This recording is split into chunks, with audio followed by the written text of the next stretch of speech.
टोडरमल स्मारक ट्रस्ट को है। क्या नहीं किया उन्होंने, देश को 1000 से ज़्यादा विद्वान दिए। आज दाव दुनिया में कौन सी संस्था ऐसी है जो समाज को 1000 विद्वान दे सके, वो मुट्ठी भर लोगों ने, जो मुट्ठी भर लोग भले ही हैं लेकिन जिनकी ताकत कितनी है आप इस बात से अंदाज़ा लगा सकते हैं। आज पूरे भारतवर्ष में क्या पूरे विश्व में चले जाओ, जहाँ भी दिगंबर जिन मंदिर होगा, यदि वहाँ शास्त्र और पुस्तकें भरी हुई होंगी तो आप देखना उसमें आधे से ज़्यादा पुस्तकें, आधे से ज़्यादा शास्त्र पंडित टोडरमल स्मारक के होंगे। पाठशालाएं खोली, पूरे भारतवर्ष में सैकड़ों की तादाद में पाठशालाएं खोली, ग्रुप शिविर लगाए, आज भी लगा रहे हैं, पंचकल्याणक प्रतिष्ठाएं कराई, सैकड़ों मंदिरों की प्रतिष्ठा कराई।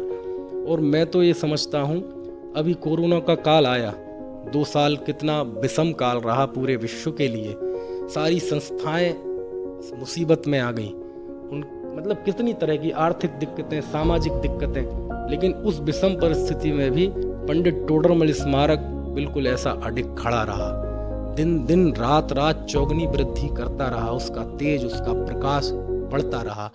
उसका कारण है कि टोडरमल स्मारक की जो सकारात्मक नीति है, हम किसी से लड़ेंगे नहीं, हम किसी से झगड़ेंगे नहीं, हम अपना काम करेंगे, तत्व प्रचार का, आध्यात्मिक मूल्यों के प्रचार का हम काम करेंगे।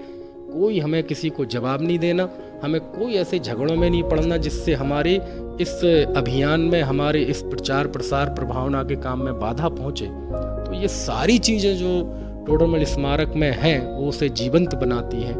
और मैंने जीवन में बहुत संस्थाएं देखी, और इसलिए नहीं चूँकि मैं उसकी छत के नीचे पड़ा हूँ, हकीकत में टोडरमल स्मारक जैसी संस्था पूरे विश्व में नहीं है, पूरे विश्व में नहीं है।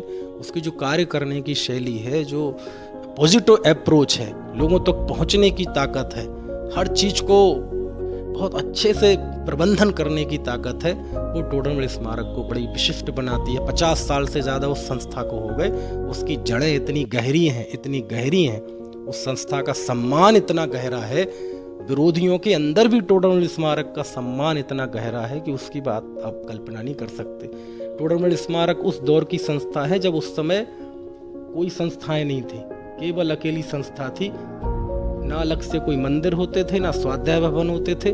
उसी संस्था ने सब समाज के बीच में रह के तत्व प्रभावना की है। उसने जो बीज बोए, आज वही फल हम सब काट रहे हैं, वही फसल हम। इसलिए जितना कहा जाए उतना कम है।